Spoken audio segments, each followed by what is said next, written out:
How do you deal with information overload? We all read too many blogs, watch 15 plus YouTube videos, devour books, and read newsletters cluttering our inboxes every day, only to do it all over again tomorrow. Plus, there's a FOMO on crucial information. The more information we have, the more ineffective we seem to be. We all suffer from some sort of analysis paralysis. Back in the days, the ancient Greeks, the ancient Romans, the ancient Chinese, the ancient Egyptians, they had less information, but they seemed to have a better idea of how the world works. Yes, not everything they know were true. We've made also a lot of progress over the years, lightning speed progress, especially when we watch the AI space, but we're still confused. Why is that? We have so much more that we know about the world, and yet it's becoming almost more confusing. How do we go from signal to noise? There are two ways to clarify this big mess. The first one is information, specifically what type of information. And once we know that, I want to look at also consumption, how we consume. And with those two, hopefully by the end of this video, it will be a lot clearer as to how we can manage information overload.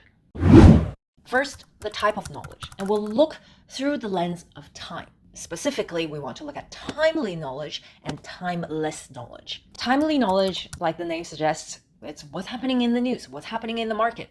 Elon Musk is buying Twitter, then he's not buying Twitter, then he's buying Twitter again. For how much? When is he bringing that thing into the Twitter office? Who's he firing? Who's he not firing? Every day we're just clenching for more information. What's happening next? We gotta keep up. Why do we want to keep up? Our mind is actually trained to seek and react to news. Then there's timeless knowledge. It's knowledge that's not bound by time. They've proven themselves over time to work in different types of situations, different types of time frames. The power of compounding is an example. First principle thinking is another one. These don't change from minute to minute. Maybe they get updated once in a while. We see a few more levels deep into why these things work. But in general, they hold true. There's no real rush to keep up. To our mind, this might not be as exciting as all of the changing numbers and the graphs and all of the latest headlines rolling through. And most of the time, it takes a while for us to digest this information. But once we do, the noise quiets down and it brings a moment of clarity. Now, it's not to say timely knowledge is not as good as timeless knowledge or the other way around. The important thing is to know what type of information we need to make what type of decisions. Say you're a swing trader. Timely knowledge, of course, that's very important. You want to know how things are moving, minute to minute, second to second, what's going on, so you can find that arbitrage. But timely knowledge is also very important, right? You need to know the technicals. You need to know all the different trends, the different lines to help you make those decisions. Or if you're a value investor, of course, you need timeless knowledge or compounding at the core of long-term investment. But you also need timely knowledge to know where society is going, where the economy is going. Where are you going to find those undervalued assets? So both are important. We just have to know which ones we need and for which decisions we are making. Now that we know the type of information we are consuming, we want to think about how we actually consume information. And again, it's split into reactive and proactive. So let's start with reactive. As the name suggests, again, this is when we respond to information triggers. Reactive control processes are triggered by a stimuli and we go into autopilot thinking. This, of course, aligns very well with timely knowledge, right? We open the news, Instagram, YouTube, and these little packets of dopamines hitting at us and we go into that reactive mode, right? We are scrolling endlessly. We are letting our emotions react to all of the different things that pop up. I'm being surprised, I'm being entertained, I'm feeling angry, happy, sad, whatever it is that is being induced that, the attention machine knows that I enjoy. Now, on the other hand, there is also proactive cognitive control, where we are intentionally processing information. It's more deliberate, it's more goal-oriented, it's a lot less autopilot and a lot more cognitive strategies, to plan, to monitor, to shift as we need.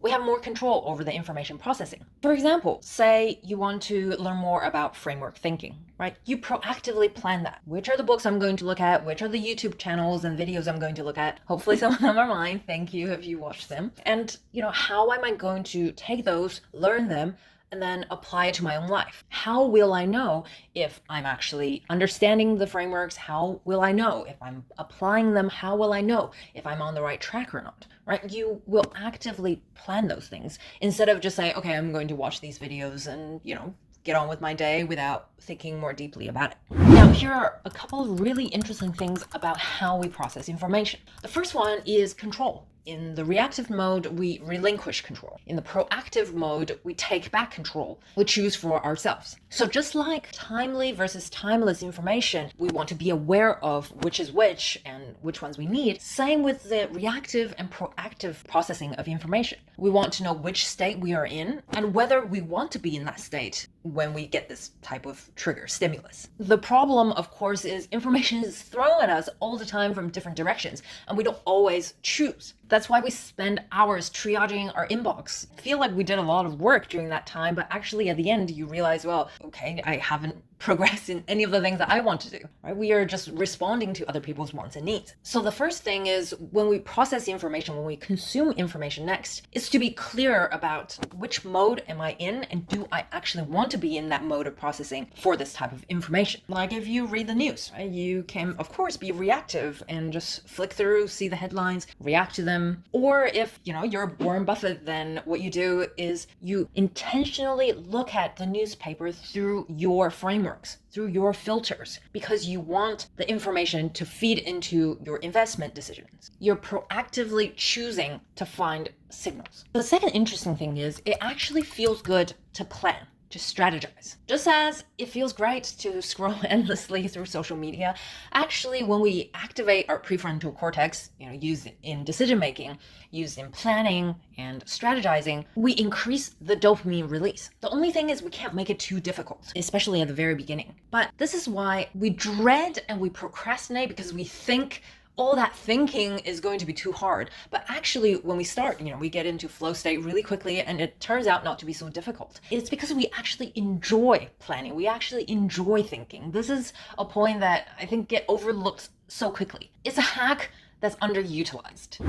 Now, just with understanding the type of information that you're consuming and knowing how you're consuming them, you can take a lot of control back from all the overload. You can ask yourself the following questions. The first one is, what is the ratio of timely to timeless information I need in order to make the important decisions in my life? And for many of us, we'll realize, actually, I don't need that much timely knowledge to make the important decisions in my life. You'll hear a lot of entrepreneurs, great thinkers, reduce the amount of news they consume. And that's because timely information isn't as important as finding the timeless knowledge that will help make decisions. Now, once you know your ratio, the next question is, what specific type of timely and timeless knowledge do I need, right? We want to have some sort of goal of what do we need to know. I talked about this in detail in meta learning as well, identifying and self-directing the direction you want to go. And with timely knowledge, we want to know, where am I going to get that information and what kind of frameworks will I filter the information through so I get the signals I need. And with timeless knowledge, we want to know, what do we already know? Right? Distill them down to frameworks, something we talk a lot about on this channel.